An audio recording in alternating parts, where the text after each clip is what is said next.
అమ్మ వంక కోపంగా చూస్తూ ఏడుస్తూ ఆ ఏడుపులోనే నిద్రపోతాడు. నిద్రపోయిన తర్వాత బుగ్గ మీద ఓ ముద్దు పెట్టి, నాన్న నువ్వు ఆడుకోవడం ఇష్టం కాక కాదురా, నువ్వు ఇలా ఆడుకుంటే రేపు నీకు దగ్గు వస్తుందని పడుకోబెట్టాను రా పిచ్చి కన్నా అని వెళ్ళిపోతుంది అమ్మ. అమ్మ నిన్ను నిద్రపుచ్చింది, అమ్మ నిన్ను లాలించింది. అసలు నువ్వు అమ్మ గుండెల దగ్గర పడుకోవడమే చంటితనంలో నీకున్న పెద్ద భద్రత. అందుకని ఆమె లయకర్త, సృష్టికర్త, స్థితికర్త, ప్రళయకర్త యొక్క మూడు లక్షణములు పరదైవము అన్వయమయ్యేది ఈ లోకంలో ఒక్క స్త్రీ ఉపాధి ఎందే, మాతృత్వమునందే. దీనికి మినహాయింపు ఇతర ప్రాణుల ఎందు కూడా లేదు. ఒక కోడి తన గుడ్డు తాను పొదుగుతుంది. రామకృష్ణ పరమహంస అదే అంటారు. కోడి గుడ్డు పెడుతుంది. గుడ్డు మీద కూర్చున్న కోడి యొక్క బొమ్మ నువ్వు గీయగలవేమో కానీ గుడ్డు మీద కూర్చున్నటువంటి కోడి యొక్క కడుపుకున్నటువంటి వేడిని గుడ్డు యొక్క పెంకు గ్రహించి ఆ పెంకు యొక్క వేడి లోపల పిండానికి తగులుతున్నప్పుడు, పిండ పిల్లగా మారుతున్నప్పుడు, ఆ పిండం పిల్లవుతున్నప్పుడు నాకు కోడి పిల్ల పుడుతోందన్న సంతోషాన్ని పొందుతున్నటువంటి కోడిపెట్ట యొక్క కన్నులలోని ఆనందాన్ని గీయగలిగిన చిత్రకారుడు ప్రపంచంలో ఉన్నాడా? అది పరదేవత. కోడి ఎంత, దాని బతుకెంత. అలాంటి కోడి నాలుగు చిన్న చిన్న పిల్లలు పుడితే కొక్కొక్కొక్కొక్కొక్కొక్కో అని పిల్లల్ని రెక్కల కింద పెట్టుకొని ఇలా చూస్తూ ఎక్కడ గ్రద్దొస్తుందో అని చూస్తుంది. కుక్క వస్తే కుక్క మీద కలిగిపడుతుంది, గ్రద్ద మీద తిరగబడుతుంది కోడి తన పిల్లల కోసం. ఎవరు నేర్పారు కోడికి పిల్లలకి అలా పోషించమని? ఎవరు నేర్పారు రక్షించమని? ఒక కుక్క, ఒక పంది అన్ని పిల్లలు వెంటపడతాయి, స్తన్యములు వేలాడుతుంటాయి. అన్ని స్తన్యములను అన్ని వేపుల నుంచి తాగుతుంటాయి పంది పిల్లలు. అది ముందున్నటువంటి మురుగుడు కాలువలో ఉన్న అన్నం తింటూ ఎట్నుంచైనా కుక్కొచ్చి పిల్లల్ని ఎత్తుకుపోతుందేమోనని పెద్ద నోరు తెరిచి వాటి మీద కలియబడుతుంది. ఎవరు నేర్పారు పందికి? నువ్వు తల్లివయ్యావు, ఇవి నీ పిల్లలు, నువ్వు రక్షించుకోవాలని నేర్పారా? ఎవరు నేర్పలేదు. అందుకే సృష్టి స్థితి లయ యందు తండ్రి పాత్ర కన్నా తల్లి పాత్ర గొప్పది. అందుకని వేదం అంది మాతృదేవోభవ, ముందు నమస్కారము తల్లిదే. తల్లిదే మొదటి స్థానము. తల్లి లేనినాడు తండ్రి సాకలేడు, ఆయనకి సాధ్యమయ్యే విషయం కాదు. అందుకని తల్లికి మొదటి స్థానం ఇచ్చి గౌరవించడానికి కారణం అది. మీరు ఆలోచించవలసింది, మీరిప్పుడు కూర్చుని తల్లిని తండ్రికి బేరీజు వేయకండి. ఒక పసిపిల్లవాడిగా ఈ సృష్టి కోణాన్ని ఆలోచించండి. అది వేదం యొక్క పవిత్ర దృష్టికోణం. సృష్టిని ఒక పసిపిల్లవాడిగా సృష్టి క్రమాన్ని ఆలోచించి గౌరవించింది వేదం. అందుకని మాతృదేవోభవ. అమ్మ చేత్తో పెట్టిన అన్నం ఏదో అది అమృతం. అందుకే ఉపనయనానికి కూడా మాతృభిక్షయే. మొట్టమొదట భిక్ష పెట్టేది అమ్మే పెడుతుంది. భిక్షాపత్రికనిచ్చెను యక్షేషుడు వామనునకు అక్షయమనుచున్ సాక్షాత్కరించి బిట్టెను భిక్షునకు భవాని పూర్ణ భిక్ష నరేంద్ర అన్నారు పోతన గారు భాగవతంలో. పరమేశ్వరుడంతటి వాడు ఉపనయనం చేసుకుంటే వామనమూర్తిగా ఆ జగజ్జనని వచ్చి పూర్ణ భిక్ష పెట్టవలసి వచ్చింది. కాబట్టి అమ్మ అమ్మే. అమ్మ అంటేనే అన్నము, అమ్మ చేతి అన్నము, దానికి ఉపమానం లేదిక.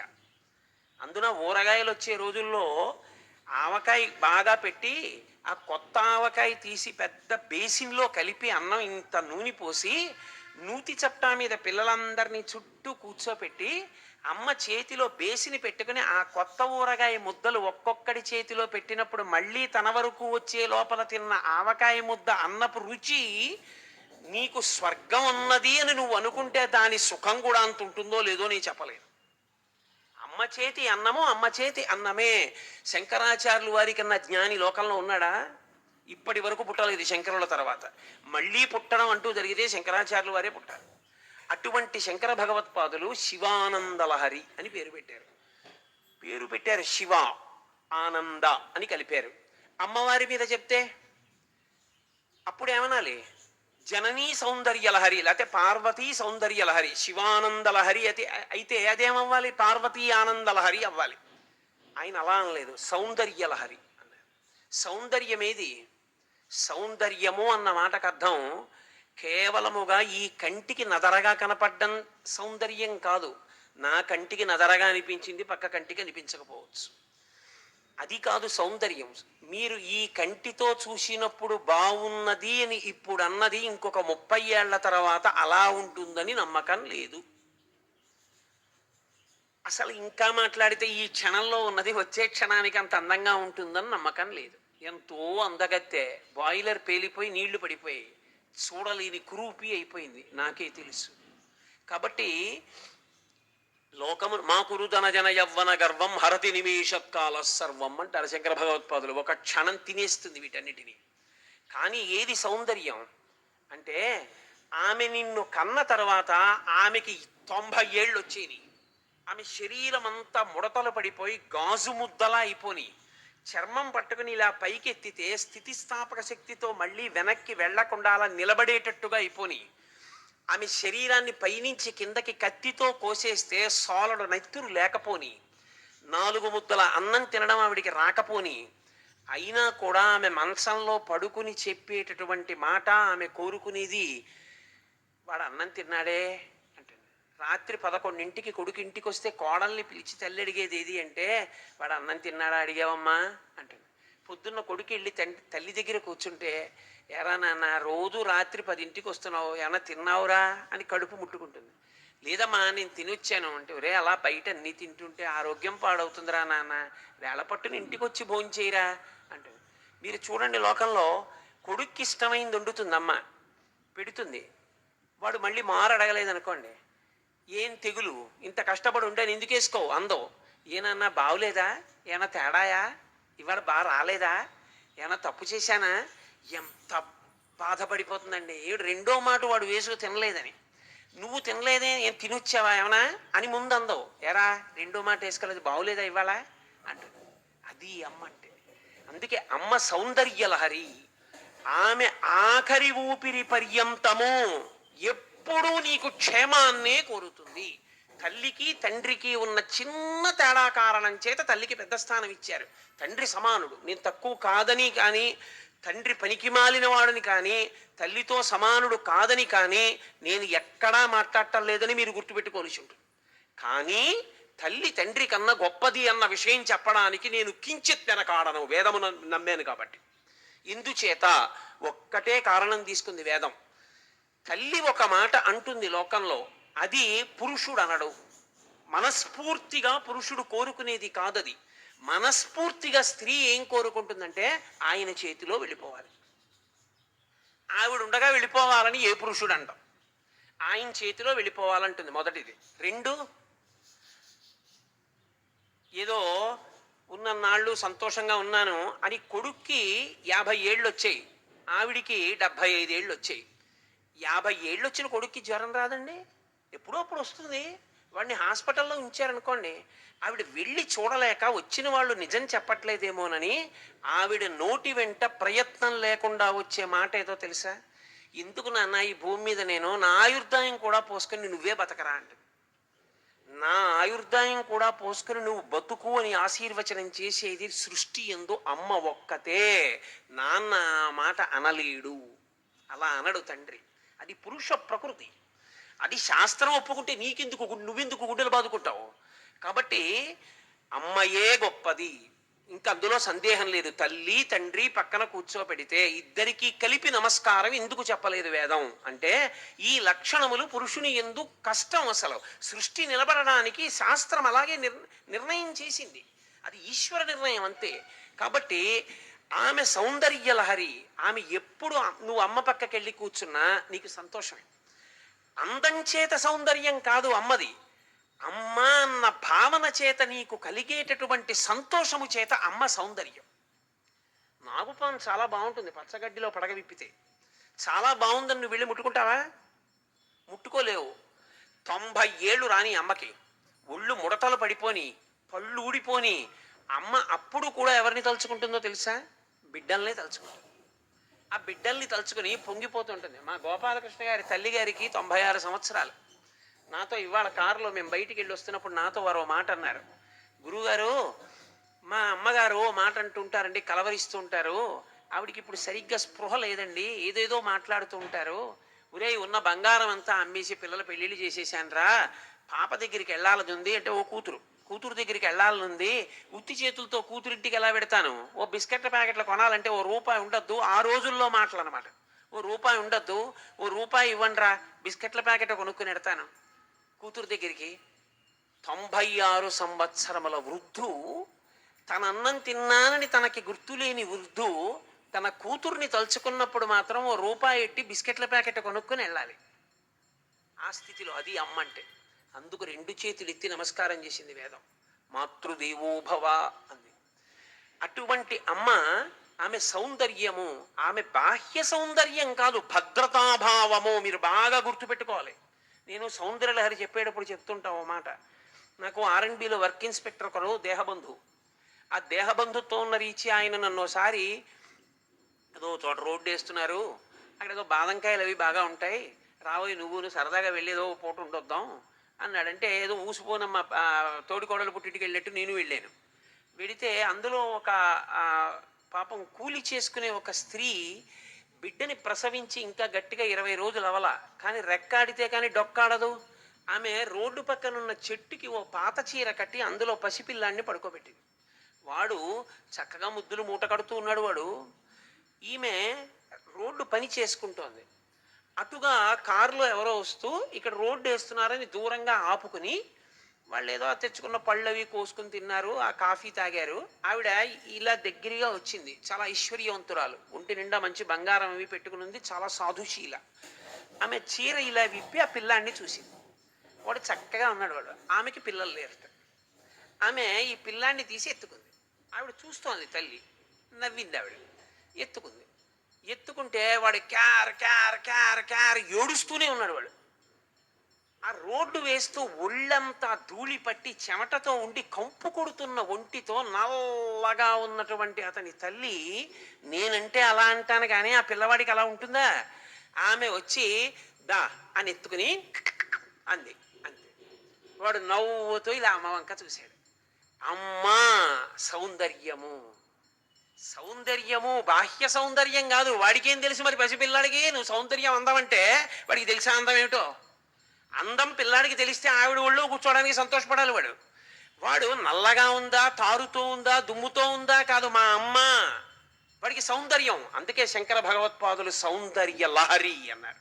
అమ్మయే సౌందర్యము, అమ్మయే భద్రత, అమ్మయే రాశీభూతమైన ప్రేమ. అమ్మని మించిన దైవము లోకమునందు లేదు. అందుకే శంకర భగవత్పాదులు కూడా ఎవరు ప్రత్యక్ష దేవత కహ కా అంటే కేవలం మాతాహ తల్లి అన్నారు. అంత గొప్పది తల్లి. అందుకే దేహ సంబంధముల యందు నిన్ను ఎన్నడూ చెడగొట్టనిదేది లోకంలో అమ్మయే.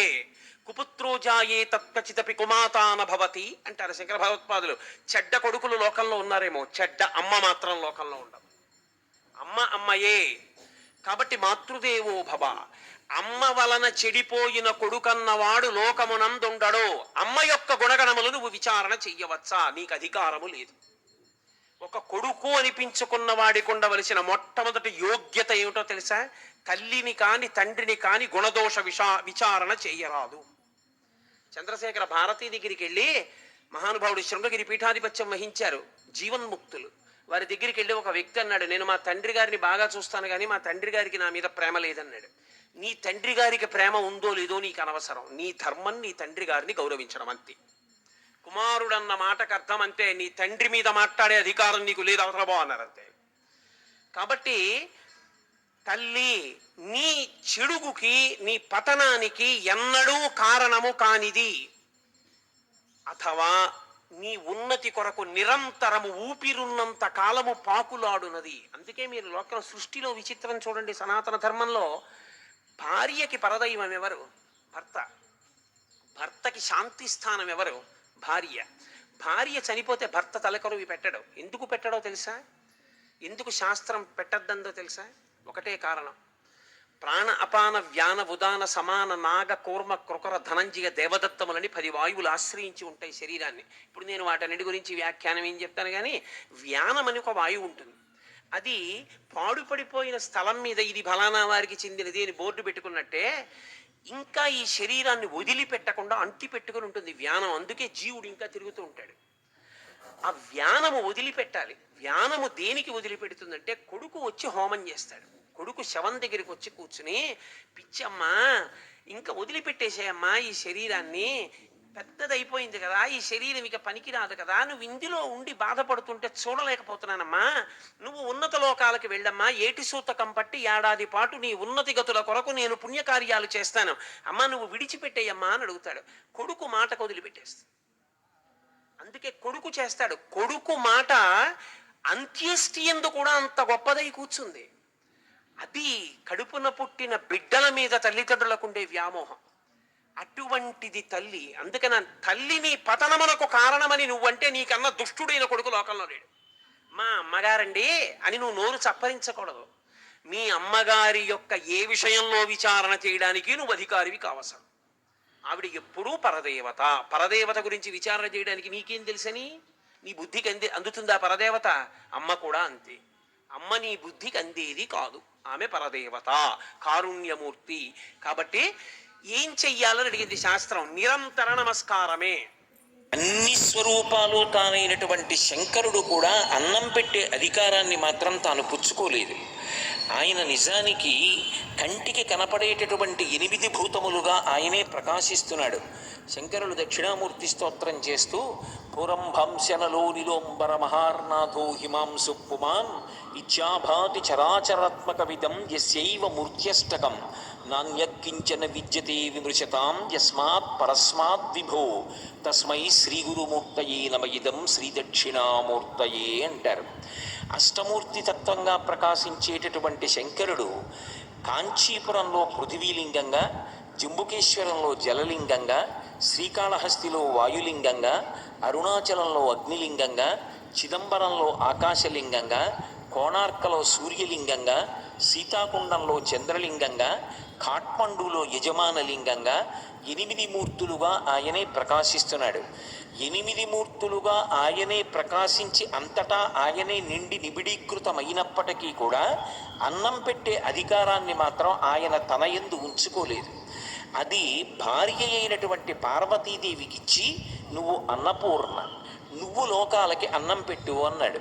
ఎందుచేత అంటే బిడ్డల యొక్క ఆకలి తెలుసుకోగలిగినటువంటి లక్షణము అమ్మయందు ఉంటుంది తప్ప తండ్రి యందు ఉండదు. ఆ మాతృత్వానికి ఉండేటటువంటి అద్భుతమైన లక్షణం అది. తల్లి తండ్రి కూర్చుని మాట్లాడుకుంటున్నారనుకోండి, ఎక్కడో పిల్లవాడు అరిచాడు. సాధారణంగా తండ్రి ఎప్పుడు పిల్లల మీద ప్రేమతో అదే గోల, వాడేం పిలవలేదు నువ్వే అనుకుంటున్నావు అంటాడు. కాదు, వాడెక్కడో అరిచాడు అంటాడు అని పరుగు పరుగున వెళ్ళి చూస్తుంది. నిజమే, వాడెక్కడో జారిపడి అమ్మా అని అరుస్తాడు. అమ్మకి ఆర్తితో పిలిచిన కేక వినపడినట్టుగా నిజానికి తండ్రికి వినపడదు. ఆ మాతృత్వం అనేటటువంటిది ఒక అద్భుతమైనటువంటి ప్రకాశం. ఆ ప్రకాశాన్ని పరమేశ్వరుడు ఒక్క స్త్రీమూర్తి ఎందే పెట్టాడు.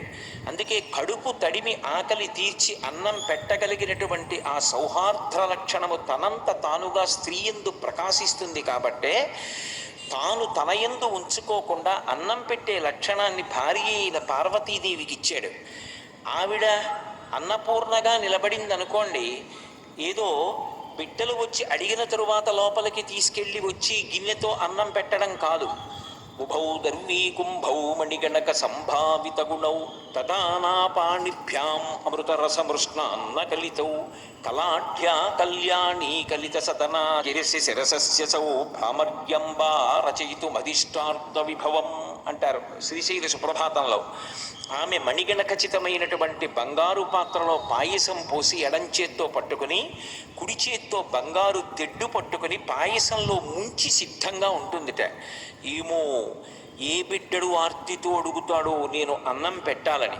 ఈ భూమి యొక్క వైశాల్యం ఒక అంగుళం మారదు, కానీ ఇన్ని కోట్ల మంది ప్రాణులకు అన్నం పెట్టేటటువంటి ఆ అన్నపూర్ణ తత్వం మాత్రం లోకంలో మనుష్యులకు కాదు, ఏ ఒక్క ప్రాణికి అన్నం లేదన్న మాట లేకుండా ఇంతమందికి అన్నం పెడుతున్నటువంటి ఆ మాతృత్వ శక్తిని అన్నపూర్ణగా స్త్రీ యందు ఉంచాడు తప్ప పుంస్వరూపంగా పరమశివుడు తన యందు ఉంచుకోలేదు. అంటే బిడ్డల యొక్క కడుపు తడిమి ఆకలి తీర్చడంలో అమ్మకి ఉండేటటువంటి ఆర్తి ఎలా ఉంటుందో చూడండి. లోకంలో ఒక దృష్టాంతం చెప్తుంటారు. దారి తప్పి చెడు మార్గంలో తిరుగుతున్నటువంటి కొడుకు రాత్రి 12 గంటలకి కూడా ఇంటికి రాకపోతే నిద్రపోయినట్టు నటిస్తూ వాడు వచ్చి ఒకవేళ ఏ తలుపన్నా చప్పుడు చేస్తే తండ్రికి మెలకువ వస్తే వాణ్ణి గద్దిస్తాడేమో, అన్నం తినకుండా వెళ్ళిపోతాడేమోనని, తలుపు చప్పుడవుతుందేమోనని కళ్ళల్లో ఒత్తులు వేసుకుని ఎదురు చూసి తలుపు చప్పుడైతే తలుపు తీసి వాణ్ణి గుప్తంగా ముందు తీసుకొచ్చి తండ్రి లేచి గద్దించక ముందు అన్నం పెట్టి ఏడుస్తూ అన్నం పెడితే కడుపు నిండా తినడేమోనని వాడు మజ్జిగ పోసుకుని అన్నం తినేటప్పుడు ఏడ్చి, ఏమి ప్రారంధం రా, నీ తండ్రిని ఇంత క్షోభ పెట్టి నన్ను క్షోభ పెట్టి దారి తప్పి ఇలా బాధపడుతున్నావు అని అప్పుడు ఏడుస్తుందిట అమ్మ. వాడు ఎక్కడ అన్నం తినడోనని ముందు ఏడ్పు కూడా ఏడవదు. అంతటి మహాత్యాగశీలత్వం ఏదో శిక్షణా కేంద్రాల వల్ల రాదు. అది ఏదో తల్లితనంలో ఈ మమకారం కానీ తల్లితనంలో కారుణ్యాన్ని కానీ నేర్పడానికి శిక్షణా కేంద్రాలు లోకంలో లేవు. లలితాపరా భట్టారిక స్వరూపాన్ని చూడ్డానికి ఏ కాంచీపురమో శృంగేరియో వెళ్ళక్కర్లేదు. అప్పుడే పుట్టినట్టు తన పిల్లలకి పాలిచ్చినటువంటి కుక్కలో కనపడుతుంది. అప్పుడే పుట్టినటువంటి తన పిల్లల్ని గ్రద్ద తన్నుకుపోకుండా రెక్కలు చాపి దాని కింద పిల్లల్ని పెట్టి రక్షించుకున్నటువంటి కోడిపెట్ట యొక్క కళ్ళల్లో ఆ మాతృత్వం పరాభట్టారిక తత్వం కనపడుతుంది. లోకంలో ఆ మాతృత్వం అనేటటువంటిది లేని నాడు అసలు ఈ సృష్టి లేనే లేదు. ఎందుచేత అంటే ఒక మాట చెప్తారు పెద్దలు, స్త్రీకి జీవితంలో అన్నిటికన్నా గొప్పది ఏది అంటే మంగళసూత్రమే. ఆ మంగళసూత్రం కన్నా గొప్పది ఇంకొకటి ఉండదు. నా భర్త అదొక్కటే. మీరు చూడండి, లోకంలో పురుషుడు అనలేని మాటలు 2 స్త్రీ మాత్రమే అంటుంది. ఈ 2 మాటలు పురుషుడు తన జీవితంలో అనలేడు, స్త్రీ అంటుంది. ఇది నేను కేవలం పొగడడానికి అంటలేదు, శాస్త్రాన్ని ఆధారం చేసుకు చెప్తున్నాను. నేను మీ చేతిలో వెళ్ళిపోవాలి, ఈ మాట స్త్రీ ఒక్కతే అంటుంది. ఆమెకి ఎప్పుడూ కూడా ఆయన తర్వాత తాను అన్న భావన ఆమె అంగీకరించదు. ఈ పసుపు కుంకాలతో, ఈ మంగళప్రదత్వంతో మీ చేతుల మీద నేను వెళ్ళిపోవాలి, ఇది కోరుకోగలిగినదెవరు అంటే ఒక్క స్త్రీయే కోరుకుంటుంది.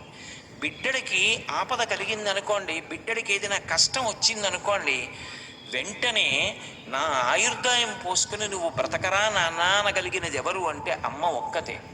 ఆమె ఎంత చదువుకుంది అన్నది పక్కన పెట్టండి, ఆమె ప్రాణం ఎంత వెంపర్లాడిపోతుందో ఆ మాతృత్వానికి ఉన్నటువంటి విశేషం ఏమిటో నిజంగా పరమేశ్వరుడు ఎలా సృజించాడో అర్థం చేసుకున్ననాడు ఎక్కడైనా స్త్రీ కనపడితే ప్రతి స్త్రీయందు మాతృత్వము నిబిడీకృతమై ఉంటుంది. కాబట్టి కన్నుదోయికి అన్య కాంతలడ్డంబైన మాతృభావన చేసి మరలువాడు అంటారు పోతన గారిని. ఇంత పరమ పవిత్రమైనటువంటి అమ్మవారి విభూతిని సంతరించుకున్న తల్లి అని ఆమె పాదముల వంక చూసి నమస్కారం చేసి తప్పుకుంటాడు తప్ప అన్యమైనటువంటి భావన మనసులో పొంగేటటువంటి అవకాశమే ఉండదు. ఈ జాతిలో ఎప్పుడు అనవసరపు విషయాలు ప్రబలుతాయంటే సంస్కృతిని ఉపదేశం చెయ్యనప్పుడు.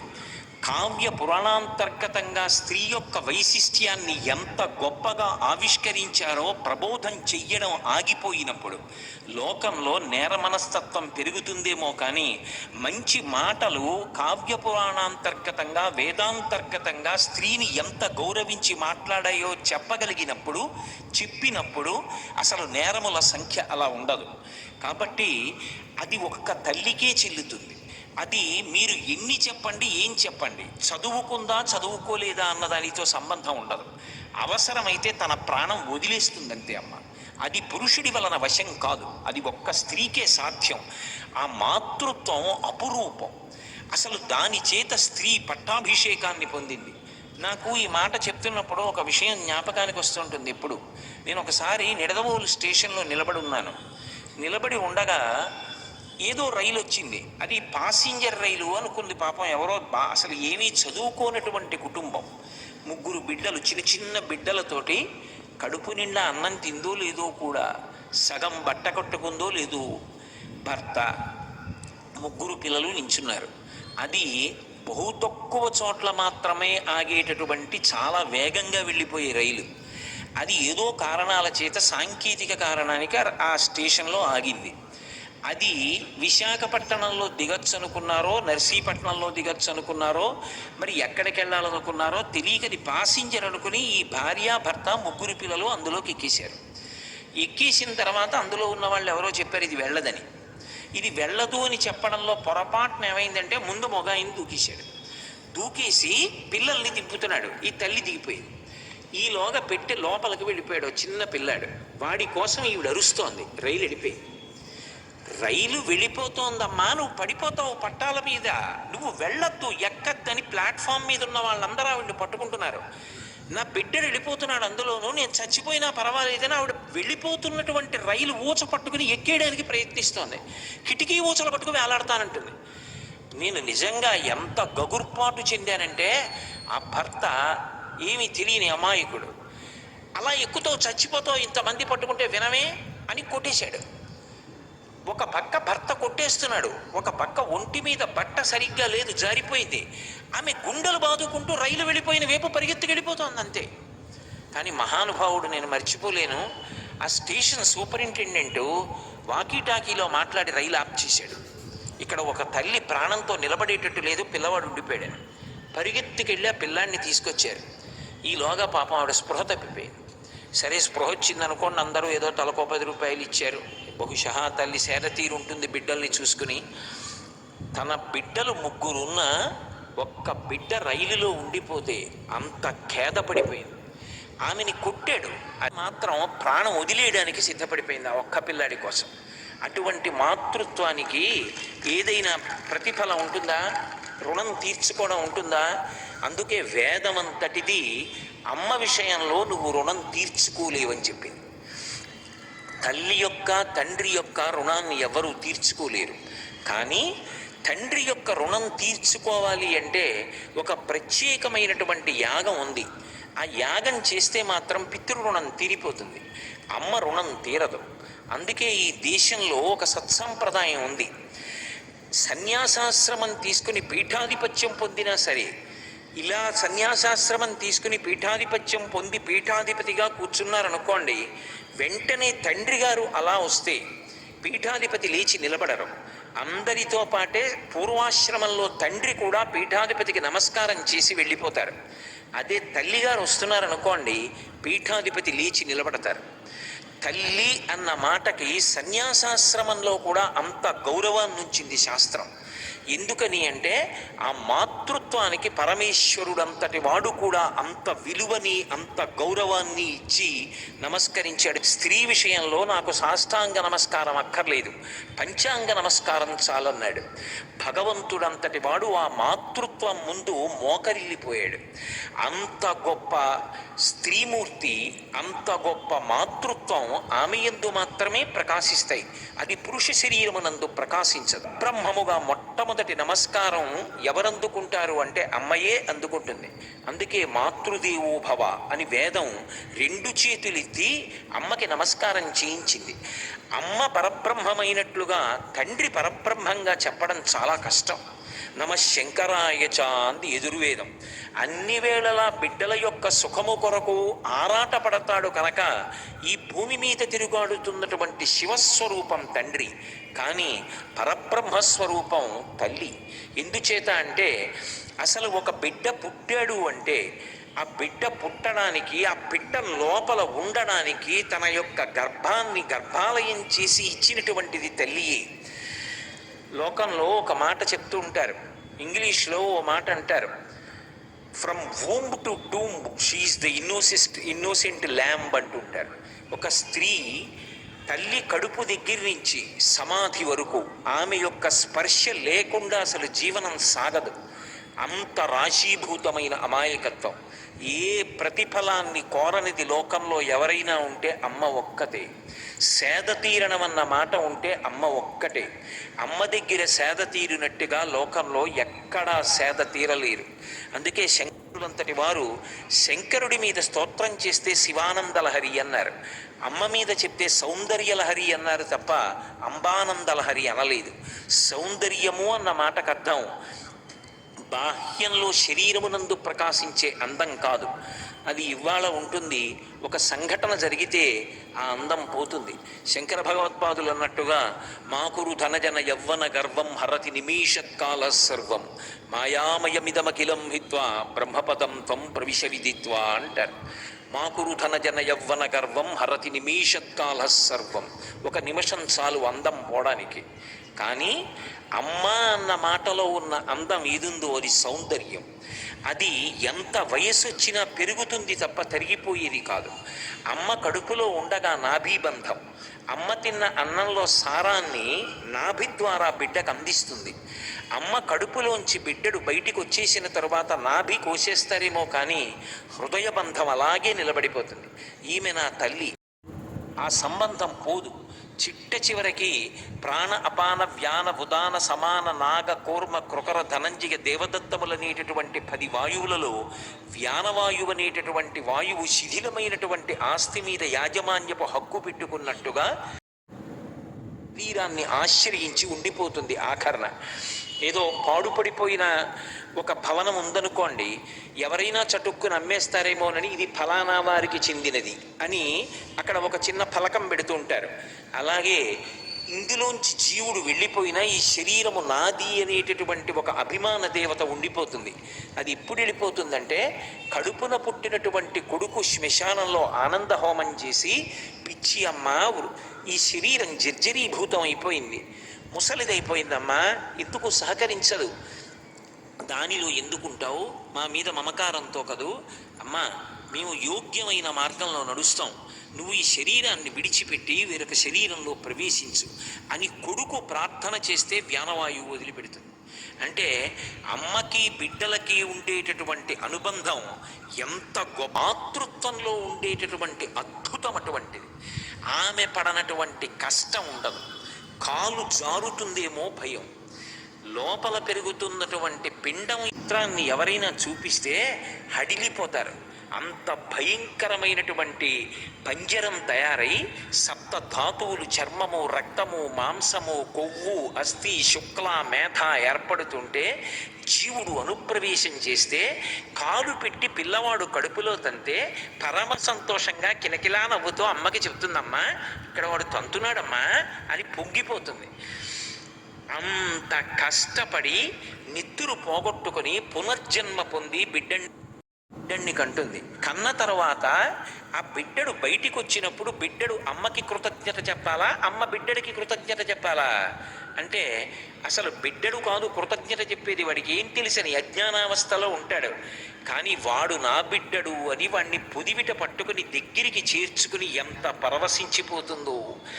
ఆ జన్మాంతరం ఆమె కోరేది ఏవీ ఉండదు. అందుకే సౌందర్యము అన్న మాటకి పర్యాయపదమైంది.